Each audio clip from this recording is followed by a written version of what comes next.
ಬಾಡಿಗೆಗೆ ಇರೋದು ಸರ್. ಈ ತರ ಆಗಿದೆ ಒಂದು ಘಟನೆ ವಿಕೃತಿ. ಯಾರನ್ನೇ ಇರ್ಲಿ ತುಂಬಾ ಅನ್ಯಾಯ ಆಯ್ತು. ಮೂಗಿಲ್ದಿದ್ದ ಪ್ರಾಣಿ ಮನುಷ್ಯರಿಗೆ ಗೊತ್ತಬೇಡ. ಇವರು ಹೇಳಿದ್ದು 100% ಗ್ಯಾರಂಟ. ಏರಿಯಾದಲ್ಲಿ ಗಾಂಜಾ ಮಾಸ್ಟರ್ಗಳು ತುಂಬಾ ಇದ್ದಾರೆ, ಕಂಟ್ರೋಲ್ ಇಲ್ಲ.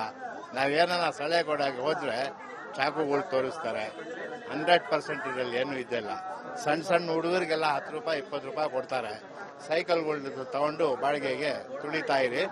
ಡಿಪಾರ್ಟ್ಮೆಂಟ್ನವ್ರು ಬಂದ್ರೆ ನಮ್ಗೆ ಇನ್ಫಾರ್ಮೇಶನ್ ಕೊಡಿ ಅಂದ್ಬಿಟ್ಟು ಇದು 100% ಇದೆ. 100% ಸರ್ ಇಂತ ವಿಕೃತಿ ಆ ತರ ಮನಸ್ಥಿತಿ ಇದೆಯಾ ಅಂತ 100% ಶಿಕ್ಷೆ ಆಗ್ಬೇಕು ಸರ್ ಅವ್ರಿಗೆ. ಇವ್ರಿಗೂ ಗಲ್ಫ್ ಶಿಕ್ಷೆ ಕೊಟ್ಟರೆ ಏನು ತಪ್ಪಿಲ್ಲ. ಗೊತ್ತಾಯ್ತಾ? ಜನ ಬದಲಾಗ್ಬಿಟ್ರ ಅಂತ. ಮೂಕ ಪ್ರಾಣಿ ಸಹ ಬಿಡ್ತಿಲ್ಲ ಸರ್. ಅಲ್ಲ, ಮೂಗು ಪ್ರಾಣಿಗೆ ಈ ತರ ಯಾರನ ಇರ್ಲಿ ಮಾಡೋದು ತುಂಬಾ ಅನ್ಯಾಯ, ತಪ್ಪಿದ್ದು. ಮನುಷ್ಯರಿಗೆ ಕೊಯ್ದ್ಬಿಟ್ರೆ ಒಂಥರ ಬೇಗ ಬೇಲ್ ಮೇಲೆ ಬರ್ಬಿಡ್ತಾರೆ. ಇವ್ರಿಗೆ ಬೇಲು ಕೊಡಬಾರ್ದು, ಏನು ಕೊಡಬಾರ್ದು. 100% ಹಿಡಿಬೇಕು. ಮನೇಲಿ ಹಿಂದೂ ಮುಖಂಡ ಪುನೀತ್ ಕೇಳಿದಾರೆ, ಮಾತಾಡ್ಸೋಣ, ಏನ್ ಹೇಳ್ತಾರೆ ಕೇಳೋಣ. ಸರ್, ವಿಕೃತಿ ನಡೆದಿದೆ. 3 ಹಸುವಿನ ಮೇಲೆ ತುಂಬಾ ಕಿಡಿಗೇಡಿಗಳು ಚಾಕು ಹಾಕಿದ್ದಾರೆ, ಕಟ್ ಮಾಡಿದ್ದಾರೆ. ನಾನು ಒಂದು ಮಾತನ್ನಂತೂ ಹೇಳ್ತೇನೆ, ನಿಮಗೆ ಕೊಲೆಗೂ ಮತ್ತು ಅತ್ಯಾಚಾರಕ್ಕೂ ವ್ಯತ್ಯಾಸ ಗೊತ್ತಿದೆ ಅನ್ಕೊಳ್ತೇನೆ. ಕೊಲೆ ಅಲ್ಲ ಇಲ್ಲಿ ನಡೆದಿರೋದು, ಅಥವಾ ಇಲ್ಲಿ ನಡೆದಿರೋದು ಬೇರೆ ಯಾವುದಲ್ಲೋ. ಇದು ನೇರವಾಗಿ ಹಿಂದೂಗಳ ನಂಬಿಕೆ ಮೇಲೆ, ಭಾವನೆಗಳ ಮೇಲೆ ನಡೆದಂತ ಅತ್ಯಾಚಾರ. ಇದು ಗೋವುಗಳ ಮೇಲೆ ನಡೆದಂತ ಅತ್ಯಾಚಾರ. ಇದು ಕೊಲ್ಲೋದು ಬೇರೆ, ಗೋಹತ್ಯೆ ಮಾಡ್ತಾರೆ, ಅದ್ರ ಮಾಂಸ ತಿಂತಾರೆ, ಅದು ಬೇರೆ ಘಟನೆ. ಇಲ್ಲಿ ಮಾಂಸಕ್ಕಾಗಿ ಮಾಡಿದ್ದಲ್ಲ, ನೇರವಾಗಿ ಅತ್ಯಾಚಾರವನ್ನು ಮಾಡಿರೋದು. ಇದು ಗೋವಿನ ಮೇಲೆ ಅತ್ಯಾಚಾರ. ಇದು ಹಿಂದೂಗಳ ಭಾವನೆಗಳ ಮೇಲೆ, ನಂಬಿಕೆಗಳ ಮೇಲೆ. ನಾವು ಯಾವುದನ್ನು ನಾಳೆ ಪೂಜೆ ಮಾಡಬೇಕು, ನಾವು ಯಾವುದು ನಿತ್ಯ ಹಾಲು ಅಂತ ಕುಡಿತೀವೋ, ನಾಳೆ ನಾವು ಯಾವುದನ್ನ ದಿನನಿತ್ಯ ನಾವು ಅದರ ಪೂಜೆ ಮಾಡಬೇಕು, ಅದ್ರ ಮೇಲೆ ನಡೆದಂತ ಅತ್ಯಾಚಾರ. ನಾಳೆ ನಾವು ಸಂಕ್ರಾಂತಿ ಹಬ್ಬ ಯಾವುದಕ್ಕೆ ಪೂಜೆ ಮಾಡಬೇಕು, ಯಾವ ಕೆಚ್ಚಲುಗಳಿಗೆ ಪೂಜೆ ಮಾಡಬೇಕು, ನಾವೀಗ ಯಾವ ಗೋಮಾತೆಯ ಗೊರಸುಗಳಿಗೆ ಪೂಜೆ ಮಾಡಬೇಕು. ಇವತ್ತು ಅಷ್ಟು ಮಾತ್ರವಲ್ಲದೆ ಯಾವ ರೀತಿ ಟಾರ್ಗೆಟ್ ಮಾಡ್ಕೊಂಡು ಬಂದಿದ್ದಾರೆ, ಯಾವ ರೀತಿ ಈ ಭಾಗವನ್ನು ನೀವು ನೋಡಬಹುದು, ರಕ್ತಸಿಕ್ತವನ್ನಾಗಿ ಮಾಡಿದ್ದಾರೆ, ಭಯದ ವಾತಾವರಣವನ್ನು ಸೃಷ್ಟಿ ಮಾಡ್ತಿದ್ದಾರೆ.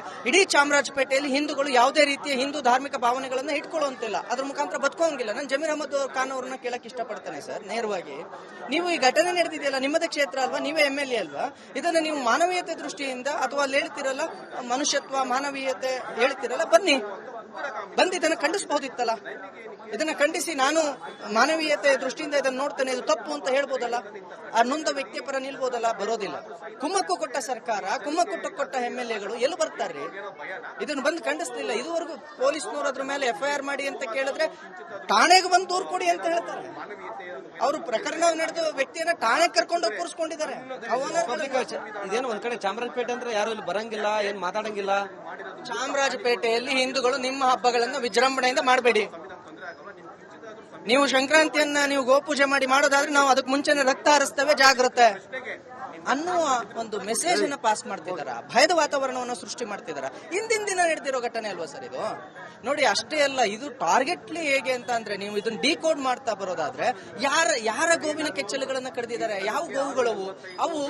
ಇಲ್ಲಿ ಯಾವುದನ್ನ ನೀವು ವಕ್ಫ್ ಬೋರ್ಡ್ಗೆ ವಹಿಸ್ಲಿಕ್ಕೆ ಹೋಗಿದ್ರು, ಯಾವ ಪಶು ಆಸ್ಪತ್ರೆಯನ್ನ ಚಾಮರಾಜಪೇಟೆಯಲ್ಲಿ ವಕ್ಫ್ ಬೋರ್ಡ್ಗೆ ವಹಿಸ್ಲಿಕ್ಕೆ ಹೋಗಿದ್ರು, ಆದೇಶವನ್ನು ಹೊರಡಿಸಿದ್ರು, ಅದ್ರ ವಿರುದ್ಧ ಸ್ವತಃ ಯಾವ ಗೋವುಗಳು ಇವತ್ತು ತಮ್ಮ ಮೊಲೆಯನ್ನ ಕಟ್ ಮಾಡಿದಾರಲ್ಲ, ಆ ಗೋವುಗಳು ಹೋರಾಟಕ್ಕೆ ಹೋಗಿದ್ವು.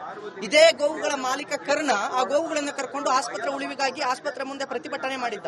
ಆ ಆಸ್ಪತ್ರೆ ಮುಂದೆ ಪ್ರತಿಭಟನೆ ಮಾಡಿದ್ದ ಕರ್ಣನ ಗೋವುಗಳ ಕೆಚ್ಚಲನ್ನ ಕಟ್ ಮಾಡಿ ಆ ಮೊಲೆಗಳನ್ನ ಬೇರೆ ಬೇರೆ ಮಾಡ್ತಾರೆ. ಅದರಲ್ಲಿ ಒಂದು ಮೊಲೆಯನ್ನ ನಾಯಿ ತಗೊಂಡೋಗಿ ತಿನ್ನುತ್ತೆ, ಇನ್ನು ಒಂದು ಮೊಲೆ ಅದರಲ್ಲಿ ನೇತಾಡ್ತಾ ಇರುತ್ತೆ ಅರ್ಧ ಕಟ್ಟಾಗಿ, ಇನ್ನು 2 ಮೊಲೆಗಳು ಕೆಳಗಡೆ ಬಿದ್ದಿದ್ದಾವೆ. ಇದನ್ನ ನೋಡಿದಾಗ ನಿಮಗೆ ಒಂದು ಹೆಣ್ಣನ್ನು ಅತ್ಯಾಚಾರ ಮಾಡೋದು, ಒಂದು ಗೋವನ್ನು ಅತ್ಯಾಚಾರ ಮಾಡೋದು ಬೇರೆ ಬೇರೆ ಅಲ್ಲ ಅಂತ. ಇದು ಅತ್ಯಾಚಾರವೇ. ಇದನ್ನ ಖಂಡಿಸ್ಲಿಕ್ಕೆ ಇಲ್ಲಿಯ ಶಾಸಕನಿಗೆ ಆಗ್ಲಿಲ್ಲ, ಇಲ್ಲಿಗೆ ಬಂದು ಹೇಳಲಿಕ್ಕೆ ಆಗ್ಲಿಲ್ಲ ಅಂದ್ರೆ ಇನ್ಯಾಕ್ರಿ ಅಲ್ಲಿ ಕೂತ್ಕೊಂಡು ಮಾನವೀಯತೆ ಪಾಠ, ಮನುಷ್ಯತ್ವ ಪಾಠವನ್ನು ಯಾರಿಗೆ ಮಾಡ್ತೀರಿ?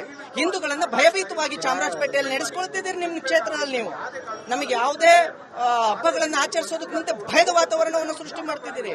ಎಂಟೈರ್ ನಾಳೆ ಚಾಮರಾಜಪೇಟೆ ಹಿಂದೂಗಳು ಸಂಕ್ರಾಂತಿ ಹಬ್ಬವನ್ನು ಯಾವ ಆಧಾರದಲ್ಲಿ ಮಾಡ್ಬೇಕು? ಗೋಪೂಜೆ ಮಾಡ್ತೀವಿ ಅಂದ್ರೆ ಗೋವನ್ನು ಈ ರೀತಿ ಮಾಡ್ತೀರಾ? ಮೆಸೇಜ್ ಹಿಂದೂಗಳ ಸಂಕ್ರಾಂತಿ ಹಬ್ಬ ಮಾಡಬೇಡಿ, ಮಾಡಿದ್ರೆ ಈ ತರ ಇದು ಕಂಟಿನ್ಯೂಸ್ಲಿ ಈ ರೀತಿ ಮಾಡ್ಕೊಂಡು ಬಂದಿದ್ದಾರೆ. ಹಬ್ಬದ ದಿನ ಮಾಡಿರೋದು ಸ್ಟ್ರಾಂಗ್ಲಿ ಮೆಸೇಜ್ ಕೊಡ್ತಾ ಇದ್ದಾರೆ.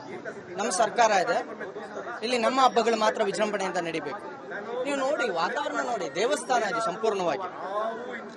ದೇವಸ್ಥಾನ ಕಬ್ಜವಾಗಿದೆ ಒಂದಷ್ಟು ಭಾಗ. ಈ ಸಂಪೂರ್ಣ ಚಾಮರಾಜಪೇಟೆಯೇ ಈ ಕ್ಷೇತ್ರವನ್ನೇ ಕಬ್ಜಾ ಮಾಡ್ತಾರೆ ಮುಂದಿನ ದಿನಗಳಲ್ಲಿ. ಇಲ್ಲಿ ಹಿಂದೂಗಳು ಬದುಕೋದು ಹೇಗೆ? ಇಷ್ಟು ಭಯದ ವಾತಾವರಣವನ್ನ, ಇಷ್ಟು ರಕ್ತಸಿಕ್ತ ವಾತಾವರಣವನ್ನ ಮಾಡಿ ನಿಲ್ಸಿದ್ರೆ ಇನ್ ಯಾವ ಆಧಾರದಲ್ಲಿ ಹಿಂದೂಗಳಿಗೆ ಧೈರ್ಯ ತುಂಬ್ತೀರಿ? ಈ ಚಾಮರಾಜಪೇಟೆ ಕ್ಷೇತ್ರದಲ್ಲಿ ಹಿಂದೂಗಳು ಓಟ್ ಬೀಳ್ಲಿಲ್ವಾ? ಗೋ ಪೂಜಾ, ಗೋ ಆರಾಧಕರ ಓಟುಗಳು ಬಿದ್ದಿಲ್ವಾ ಜಮೀರ್ ಅಹಮದ್ ಖಾನ್ಗೆ? ಬಿದ್ದಿದ್ರೆ ಯಾಕೆ ಬರ್ಲಿಲ್ಲ ಇದುವರೆಗೂ?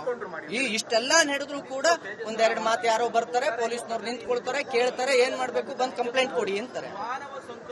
ಕಂಪ್ಲೇಂಟ್ ಕೊಡಿ. ಇಲ್ಲಿ ನಡೆದಿರೋ ಘಟನೆ ರಕ್ತ ನಿಮ್ ಕಣ್ಣಿಗೆ ಕಾಣಿಸ್ತಾ ಇದೆ, ರಕ್ತ ಗೋವುಗಳ ಮೊಲೆಗಳು ಬಿದ್ದಿರೋದು ಕಾಣಿಸ್ತಾ ಇದೆ. ಹಾಗಾದ್ರೆ ಪ್ರಾಣಿ ದಯಾ ಸಂಘ ಎಲ್ಲಿದೆ ಈಗ? ಪ್ರಾಣಿ ದಯಾ ಸಂಘ ಎಲ್ಲಿದೆ ಈಗ? ಎಲ್ಲಿದೆ ಪ್ರಾಣಿ ದಯಾ ಸಂಘ? ಹೇಳ್ಬೇಕು ನಮಗೆ ಉತ್ತರ. ಎಲ್ಲಿದೆ ಮನುಷ್ಯತ್ವ? ಎಲ್ಲಿದೆ ಮಾನವೀಯತೆ?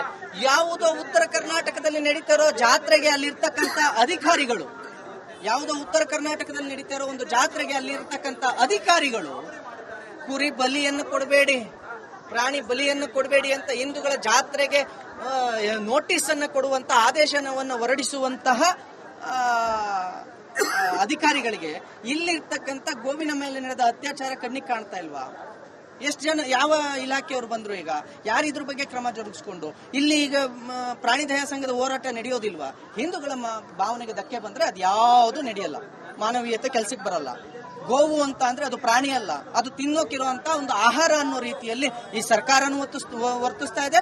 ಕ್ರಿಮಿನಲ್ಗಳಿಗೆ ಯಾವಾಗ ಇವರು ಹುಬ್ಬಳ್ಳಿಯಲ್ಲಿ ಒಂದು ಘಟನೆ ನಡೀತು, ಹುಬ್ಳಿಯಲ್ಲಿ ಒಂದು ಘಟನೆ ನಡೀತು, ಅಲ್ಲಿರ್ತಕ್ಕಂಥ ಕ್ರಿಮಿನಲ್ಗಳನ್ನ ಇವರು ಕೈ ಬಿಟ್ರು.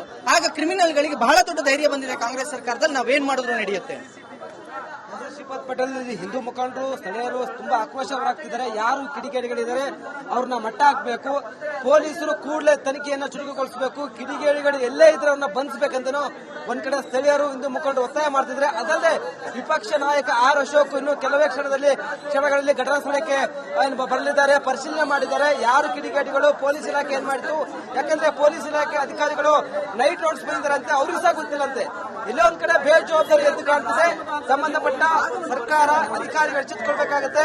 ಈ ತರ ಘಟನೆ ಮುಂದೊಂದು ದಿನ ಆಗಬಾರದು ಎಂಬುದು ಇಲ್ಲಿನ ನಿವಾಸಿಗಳ ಒತ್ತಾಯ, ಮನವಿಯಾಗಿದೆ. ಶ್ರೀಪಾದ್ ಪಟೇಲ್, ನಾವು ಬಾಡಿಗೆಗಿರೋ ಸರ್, ಈ ತರ ಆಗಿದೆ ಒಂದು ಘಟನೆ, ವಿಕೃತಿ. ಯಾರನ್ನೇ ಇರ್ಲಿ ತುಂಬಾ ಅನ್ಯಾಯ ಆಯ್ತು.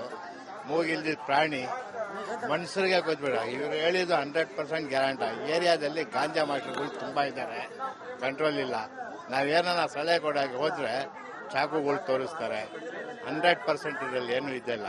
ಸಣ್ಣ ಹುಡುಗರಿಗೆಲ್ಲ 10 ರೂಪಾಯಿ 20 ರೂಪಾಯಿ ಕೊಡ್ತಾರೆ. ಸೈಕಲ್ಗಳು ತಗೊಂಡು ಬಾಡಿಗೆಗೆ ತುಳಿತಾ ಇರಿ. ಡಿಪಾರ್ಟ್ಮೆಂಟ್ನವ್ರು ಬಂದ್ರೆ ನಮ್ಗೆ ಇನ್ಫಾರ್ಮೇಶನ್ ಕೊಡಿ ಅಂದ್ಬಿಟ್ಟು ಇದು 100% ಇದೆ. 100% ಸರ್, ಇಂಥ ವಿಕೃತಿ ಆ ತರ ಮನಸ್ಥಿತಿ ಇದೆನಾ ಅಂತ 100% ಶಿಕ್ಷೆ ಆಗ್ಬೇಕು ಸರ್ ಅವ್ರಿಗೆ. ಇವ್ರಿಗೂ ಗಲ್ಫ್ ಶಿಕ್ಷೆ ಕೊಟ್ಟರೆ ಏನು ತಪ್ಪಿಲ್ಲ, ಗೊತ್ತಾಯ್ತಾ? ಜನ ಬದಲಾಗ್ಬಿಟ್ರ ಅಂತ. ಮೂಕ ಪ್ರಾಣಿ ಸಹ ಬಿಡ್ತಿಲ್ಲ ಸರ್. ಅಲ್ಲ, ಮೂಗು ಪ್ರಾಣಿಗೆ ಈ ತರ ಯಾರನ ಇರ್ಲಿ ಮಾಡೋದು ತುಂಬಾ ಅನ್ಯಾಯ, ತಪ್ಪಿದು. ಮನುಷ್ಯರಿಗೆ ಕೊಯ್ದ್ಬಿಟ್ರೆ ಅಂತ ಬೇಲ್ ಮೇಲೆ ಬರ್ಬಿಡ್ತಾರೆ. ಇವ್ರಿಗೆ ಬೇಲು ಕೊಡಬಾರ್ದು, ಏನು ಕೊಡಬಾರ್ದು, 100% ಹಿಡಿಬೇಕು.